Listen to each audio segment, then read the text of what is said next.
Olá, meus queridos, estamos aqui para a nossa revisão para a prova do segundo bimestre.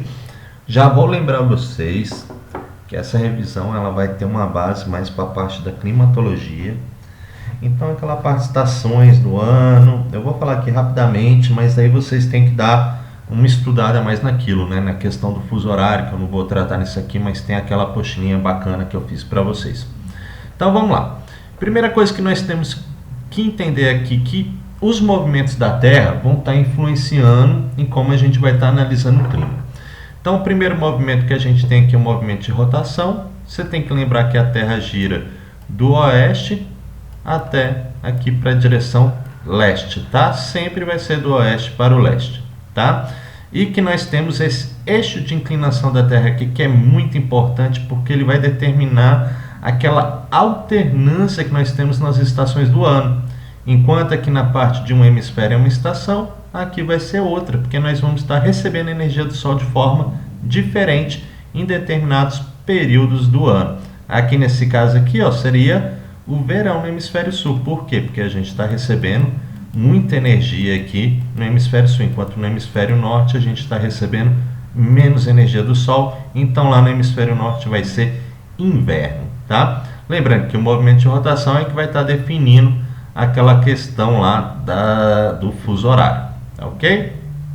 E o movimento de translação, o movimento que a Terra faz ao redor do Sol, né? Faltou colocar aqui para vocês, mas vocês lembram lá que a apélia é quando a Terra está mais afastada do Sol e o periélio quando está mais próximo, né? Que a gente tem a direção da Terra ao redor do Sol e as estações em cada mês que nós temos, tá ok? E isso aí vai determinar um pouquinho do nosso estudo de climatologia. Vamos começar lá. Primeira coisa que nós temos que saber no estudo da climatologia são as camadas da atmosfera. Aí nós temos aqui exosfera, termosfera, mesosfera, estratosfera e troposfera, né? Da ordem aqui da mais externa até a troposfera que nós estamos aqui. Vamos falar rapidinho aqui de cada uma delas.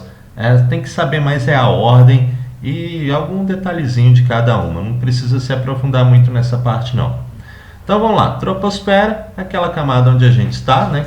Tropo significa homem, como eu falei para vocês, né? E é onde vai estar acontecendo aí os fenômenos atmosféricos, né? A questão das tempestades, furacões, tudo isso vai estar ocorrendo na troposfera, tá? Estratosfera é aquela camadinha onde a gente vai ter a camada de ozônio, que é muito importante porque ela faz um filtro aí para os raios ultravioletas. Mesosfera, a camada do meio, né? Por isso que tem esse nome meso de meio, né? Uma camada bem fria aí, chegando até a 100 graus negativos. Termosfera já é a camada mais extensa, né? Aquela que tem uma extensão maior. E ela pode chegar aí até 1000 a 2000 graus aí, bem quente. É onde a gente vai estar vendo também a parte de estrelas cadentes, tá? E por aí vai. E a exosfera, a camada mais externa da Terra, quase não tem mais ação da gravidade, a gente vai ter apenas gases bem leves lá, como o hélio, hidrogênio, e é onde ficam lá os satélites da Terra. Eles ficam nessa parte aqui que a gente chama de exosfera, né? Os telescópios espaciais também, por aí vai, tá ok? Vamos lá, climatologia. É o ramo da geografia que vai estudar o clima. E o que é clima? Clima é aquela sucessão habitual, ou seja, que acontece sempre, do tempo atmosférico, não é o tempo do relógio não. E tempo nada mais é do que aquela ação momentânea, ou seja, aquela ação que acontece, depois já cessa, que ocorre na troposfera em um determinado lugar e por um determinado período, tá? E aqui a gente tem que, para a gente caracterizar um clima, a gente tem que ter aí 3 décadas. Eu falei para vocês que conforme o autor esse valor aqui pode mudar, né? De 20 até 50 anos aí, para a gente ter a determinação de um determinado clima. Então vamos lá. Clima é o nome que se dá às condições atmosféricas que costumam ocorrer em um determinado lugar.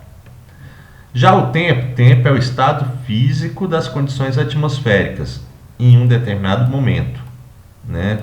Tem que lembrar dessa palavrinha aqui, momento, porque ele pode mudar de uma hora para outra.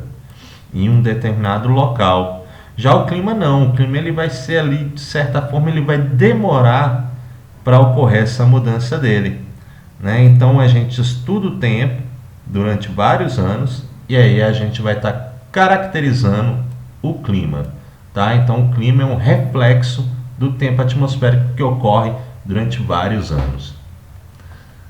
Batendo bastante nessa tecla aí, né? Mas é para vocês lembrarem. Tempo, estado momentâneo da atmosfera, né? Como a gente vê a atmosfera que está ao nosso redor, tá? Pode ser chuvoso, ensolarado, nublado, frio, quente. Vamos lá. Aqui, ó, um clima nublado, chuvoso, né? Clima não, perdão, tempo. Aqui um tempo atmosférico com bastante energia do sol, bastante ensolarado, né, lá de Pirenópolis, né, aqui já um tempo frio e por aí vai. O clima ele vai ter até uma denominação diferente. Então é como vai estar ocorrendo o tempo ali durante o ano. A gente analisa o tempo durante vários anos, aí a gente vai ter a noção de como que vai ser durante o ano ali o clima. Então ele pode ser equatorial, tropical, temperado, polar, frio e outros, né? Para classificar o clima, vai depender aí da análise do tempo durante 30 anos. Aqui, por exemplo, a gente tem um clima árido, chove bem pouquinho, tem alguns arbustos e tal, não chega a ser um clima de deserto. Clima polar, bastante frio lá nas áreas do polo da Terra, polo norte e polo sul, onde tem esses coelhinhos de abrada aí. Conceitos importantes, a gente vai ter que estudar aqui, ó, fatores do clima e elementos do clima. Vamos um por um. Fatores do clima, voltar aqui, ó, atributo físico e químico que determinam os elementos do clima, ou seja, os fatores do clima vão estar determinando os elementos do clima. E os elementos do clima são aquelas questões meteorológicas que estão ali que eu consigo fazer uma medição, tá ok? E o elemento vai definir o tipo climático da região. Então vamos lá. Fatores do clima: latitude, altitude, massa de ar que eu não vou cobrar na prova, né? Eu avisei para vocês, tem até outros, mas avisei para vocês que massa de ar eu não vou estar cobrando aí na nossa prova. Continentalidade e maritimidade, que a gente estuda juntinho aqui, tá? Então vamos lá, latitude. Por que é um fator climático? Porque conforme eu aumento a minha latitude em direção aos polos, a minha temperatura cai.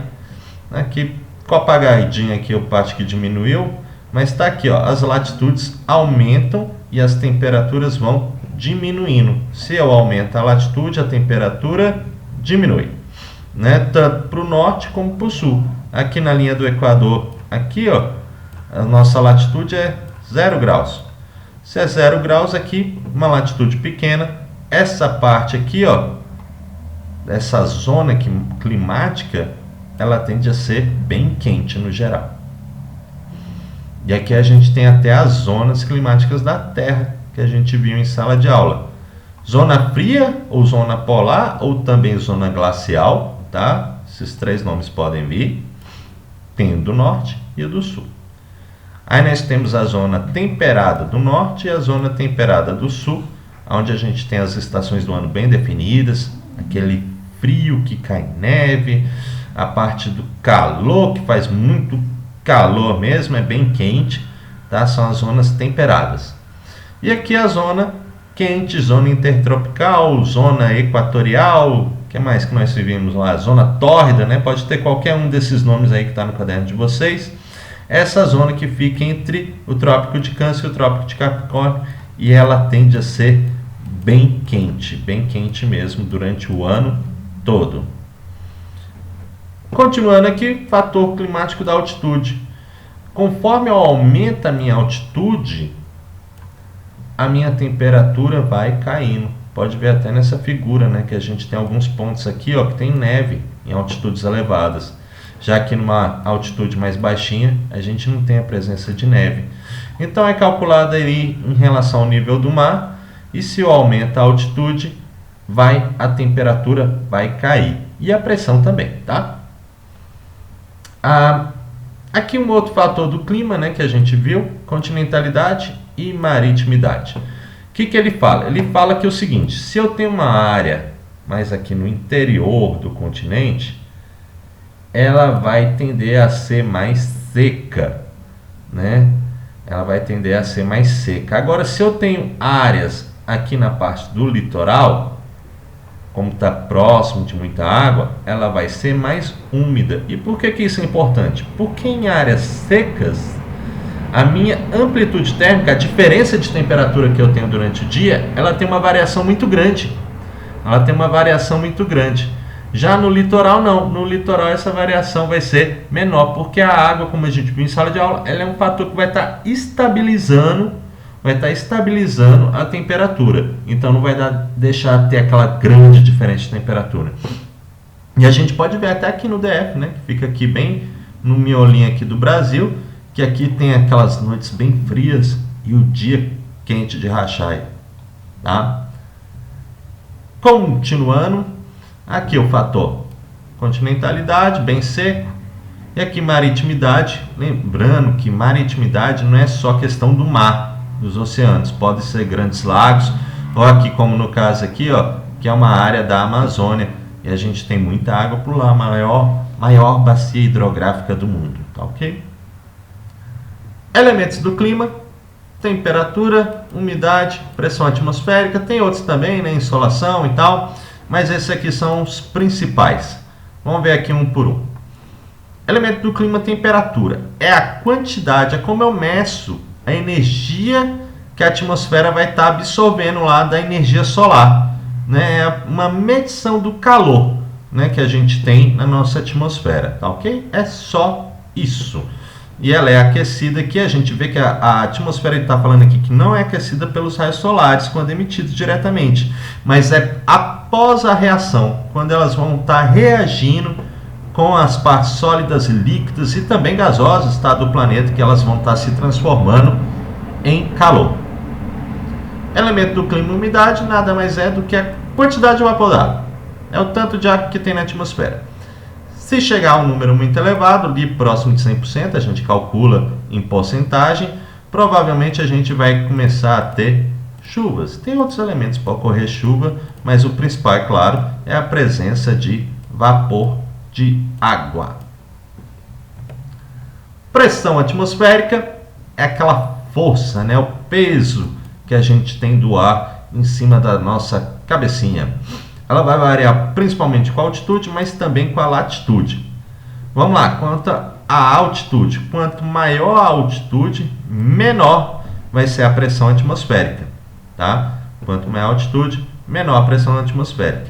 E aí, quanto mais próximo do nível do mar, né, maior vai ser a pressão atmosférica.